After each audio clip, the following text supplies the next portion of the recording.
Distinguished guests, ladies and gentlemen, good morning. It's an enormous pleasure for me to be with you here today. This is my first time in the Czech Republic, my first time in Prague. Can you believe it? But I will be back, because this time I have to leave this afternoon with no time to discover this beautiful city. But I hope there will be another occasion. I would like to thank very, very much the ministry. The Deputy Minister thanked me, but in fact the support comes from you. It comes from the ministry here, it comes from the National Institute for Further Education, because the ECML can only work if in the country there are people who are disseminating, promoting and engaging with our work. So an enormous thank you from my part to you. And a special thank you to the organisers who have made my trip coming here to Graz so easy, so smooth. A special thank you to Eva and to Mari. A little bit of background perhaps about myself. I believe many of you are classroom teachers. Is that the case? Teachers of foreign languages. I am too. It's been a bit of a while since I was in a classroom, I have to confess. But for many, many years I taught English as a foreign language, and then in Spain. And for many years I taught Spanish and French in Scotland. You were talking earlier about motivation. Well, if you think of a country like Scotland, you probably couldn't find a more monolingual environment in many ways. But things are changing there too. For example, the Gaelic schools are flourishing, so the heritage language is flourishing, and children are now picking up a foreign language from the very early years of primary school. So in many ways, I know what it feels like to be fighting the fight to make sure that language education works in different countries. So what is my aim with you today? Of course, to support plurilingualism in schools, and that the idea that one foreign language is not enough. But why is this so difficult? Why is it such an uphill battle for us? Because the factors are societal, they're structural, they're political, they're financial, they're methodological. There are many different reasons why it becomes more difficult. So what I would like to do is explain to you what I understand by plurilingualism. And in fact, as you can see here today, what I understand by plurilingual education, because for me, plurilingualism and plurilingual education are not the same thing. And it's the education part that really, really matters. I don't know how many of you know the ECML, but I'm also going to take you on a whistle-stop tour through some of our resources. This presentation will be made available to you. All of the slides are hyperlinked straight to the resource, so you don't need to worry about remembering the name. But it's really just to say to you that there are resources there which I hope you may find useful in your context. So I'm going to begin with a little bit of background. I'm really delighted that we're here today in the offices of the European Union, because the Council of Europe has a very strong partnership with the EU. But the reason I have this at the bottom is because the public gets confused about these different organisations. The Council of Europe is in fact the largest intergovernmental organisation, and you can see from the date, it started just after the end of the Second World War. And the aim was peace in Europe. Peace in Europe by understanding each other. I don't know how you feel, but I think those aims are just as valid today, if not more. So it's about human rights, democracy, and the rule of law. And sometimes people think, well, what's that got to do with languages? The connection is maybe not immediately obvious. Well, of course, it's about understanding each other, understanding and respecting difference. This is what I call the Council of Europe's philosophy when it comes to language education. I don't know how many of you are familiar with this diagram, but this diagram sums up what we mean when we talk about plurilingual and intercultural education. It begins with the learner. The learner is at the centre, and all of the languages, partial competences perhaps, dialects, that learner brings to their learning. And even when that child is completely monolingual, and we all know there are fewer and fewer such children, it's about giving them the opportunity to become plurilingual. And it's about saying that language of schooling, so in this context, the Czech language, the language, regional and minority languages, foreign languages, they don't live in separate boxes in our heads. You only learn to read once. And you can take the knowledge and understanding you have from your home language and apply it when learning another language. And it makes language learning much more efficient. But it's not just about efficiency, is it? It's about identity. It's about valuing the person as a whole human being with all of their cultural and linguistic background. Because if as a teacher we're focusing on the foreign language and we don't know what other languages that young person may have in their repertoire, we're only talking to one part of the child. We've ignored part of their personality, part of their identity. And if we do that, we lose them. They don't engage in their learning. So it's really important to see it in this holistic way. Of course, the diagram puts it all together. Simple. The reality, of course, is much, much more complicated, as we know. I wonder how willing you are not to listen to me for a moment. It's always good. And to think, perhaps to talk to a couple of people next to you. Each language reflects a particular way of thinking, carries a memory, a literary heritage, and is the legitimate basis of cultural identity. Could I ask you just for one moment to talk to two people nearby about this statement and these questions?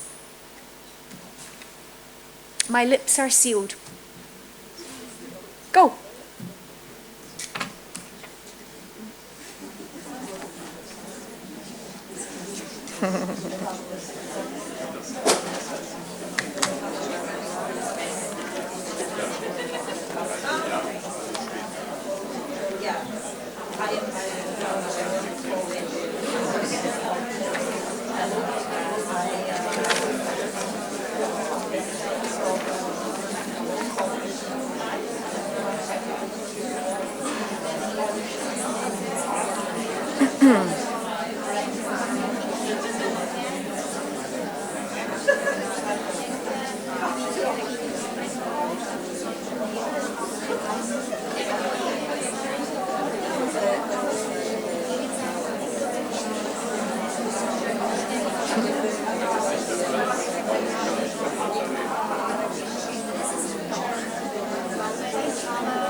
Fantastic.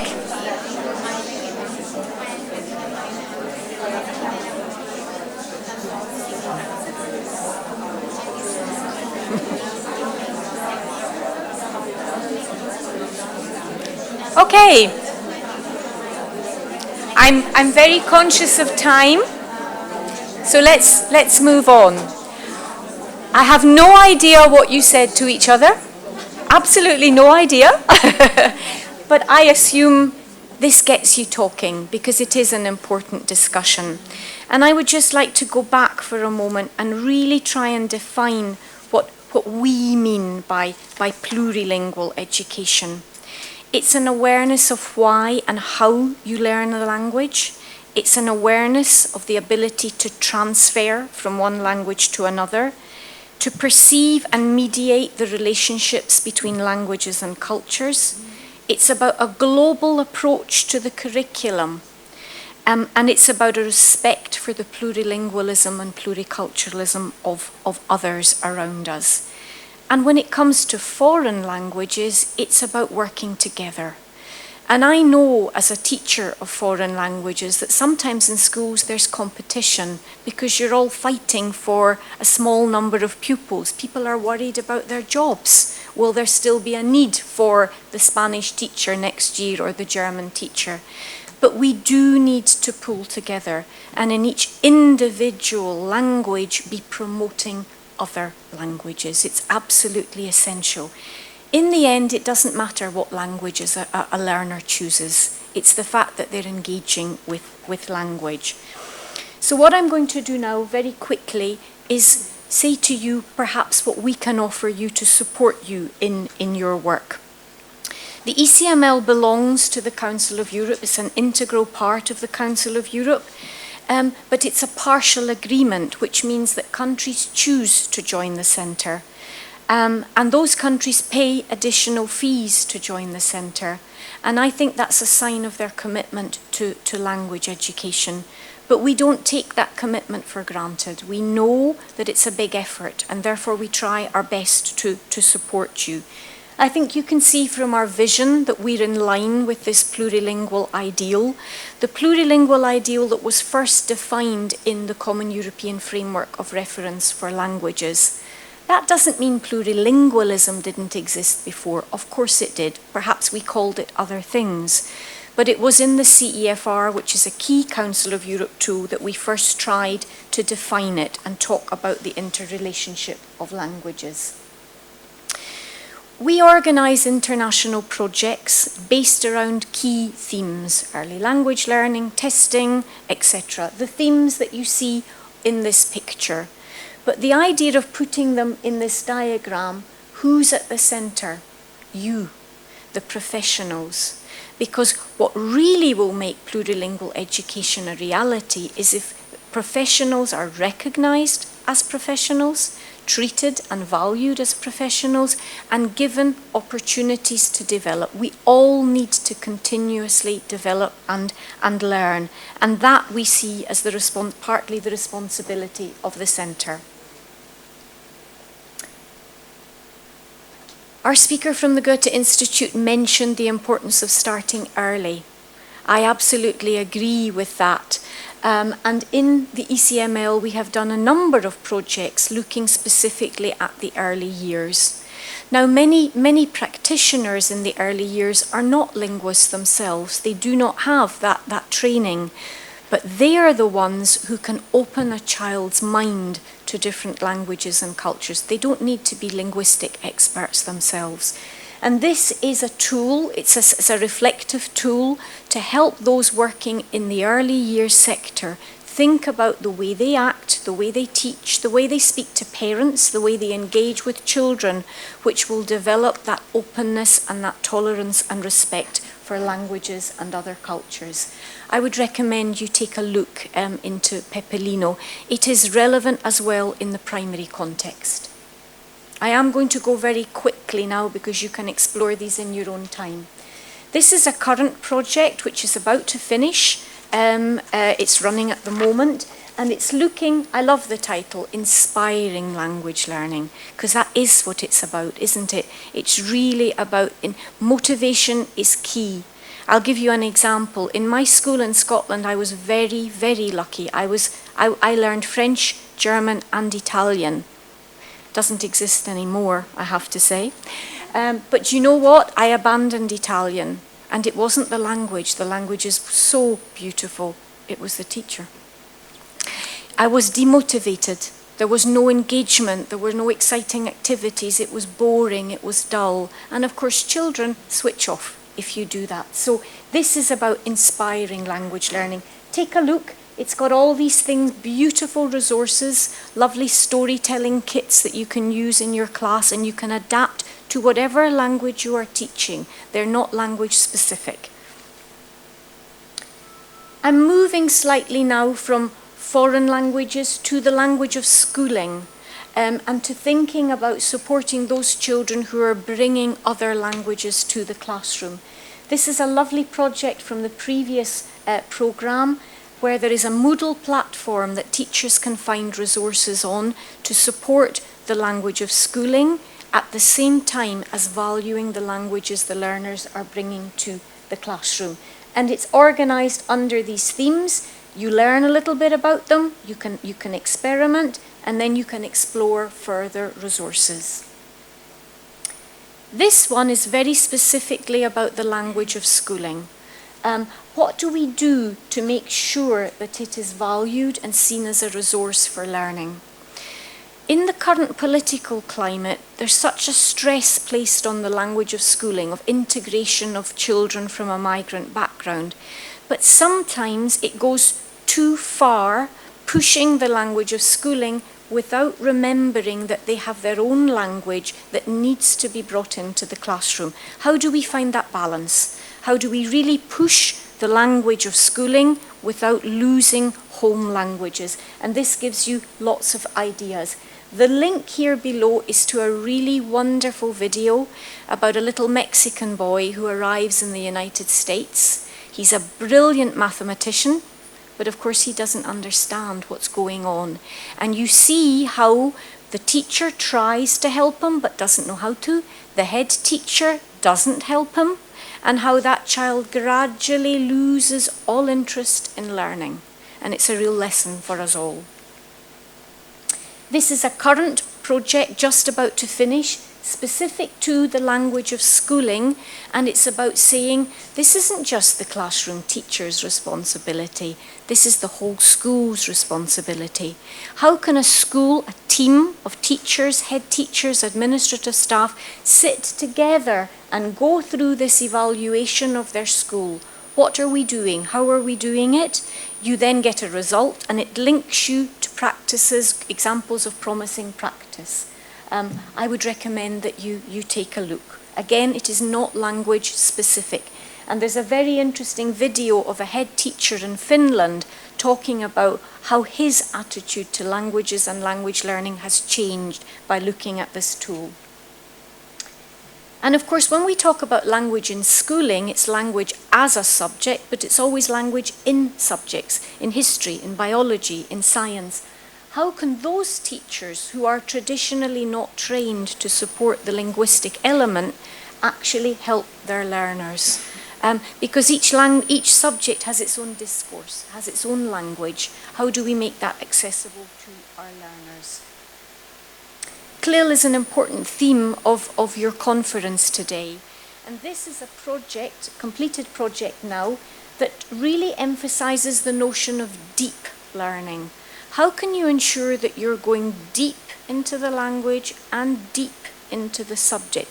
Because one of the challenges of CLIL is that it can end up being superficial in terms of language and subject. And this will help people to think about how to go deep, because when CLIL works, it's absolutely fabulous. Here's another one, really saying again, it's a whole school approach. How can you get together as a school and look at where can you improve? Just take one aspect of things in your school and develop an action plan. And it talks you through step by step how to take that action plan further, how to evaluate what you're doing, how to reach out to international partners, for example. Again, it's a current project about to be completed. The CEFR, I'm sure it's being used in this context, I know it is, but sometimes it's seen as, oh, that's to do with exams. That's got nothing to do with me in the classroom. Remember, it is the CEFR for learning, teaching, and assessment. The assessment is the last bit. It should be led by the learning and teaching, not the other way round. So how can you, in your classrooms with your colleagues, look and see what is the level of quality of your curriculum, of your teaching materials? How well are they aligned to the levels you're hoping to get your learners to? Mobility. It can be e-mobility. I know e-twinning is very, very popular and very successful. How do you make it meaningful?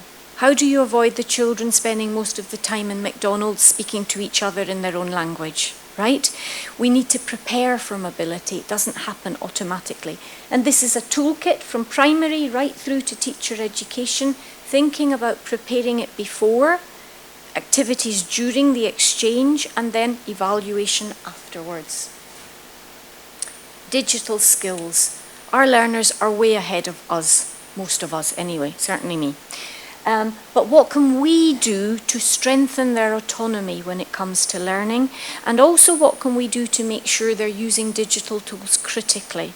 Because we know how much the internet is used for hate speech, to hurt people. How can we help them be critical in their use of digital tools?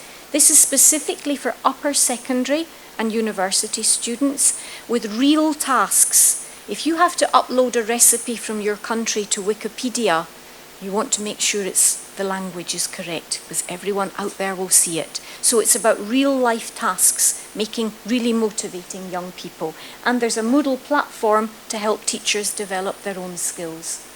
It's based on this inventory, and I was delighted to hear about the recent ICT Rev event here, where the team, this is the ICT Rev team, this is their inventory of digital tools. It's not about the tool as such, it's about how does the tool improve and support your pedagogy, because that's what matters. Sometimes we forget that language learning is also about celebration. We're bogged down, we're worried about exams, about curricula, It's actually also about fun. And although September has just passed, have a look on the website. And I wanted to point this out to you because there's a wonderful new tool which is the Languages Challenge. And it's not yet in Czech. So we're looking for a volunteer to translate it for us. It's in Slovak, it's in Polish, it's in Hungarian. So it would be really wonderful if it were in Czech too. It's a very motivational tool for teachers. I suspect we haven't got time, so I will let it go. I'm conscious that time. But this is an interesting one. How do you see your job? Do you get bogged down in the challenges, or do you see it as a privilege? Of course, it's not an either or, is it? It's a false dichotomy. But let's hang on to the privilege, because I think we really have an important job to do, and it is a privilege to be in that field. And that takes me to your learning. What can we offer you so that you can continue to develop? And one way is by starting a small action research project in your school. This is a current project, it's just finished, and it has some lovely little examples of small-scale action research projects and helps talk you through the steps. How can you reflect on your practice and work towards making it even better? And how can you reach out to other teachers? Sometimes teachers do feel a bit lost in their individual classrooms. Well, there are thousands of us out there, and in every country there are umbrella organisations supporting teachers. This is a great database if you're looking for conference speakers, you're looking for project partners. You can filter it by language, by country, and find out other experts in the area. And I'm coming to the end. I see what you're doing as building bridges. It is a challenge. You're building bridges across languages, you're building bridges across subjects, because language now is in every subject. You're building bridges across countries, pedagogies, etc. And sometimes it feels like that. Yeah, do you ever feel like that? I felt like that yesterday on the train when I was trying to write 4 papers, feeling tired. But actually, it brings a great deal of rewards. It really is a wonderful opportunity for us. And I would just like to sum up. Some of this was mentioned already.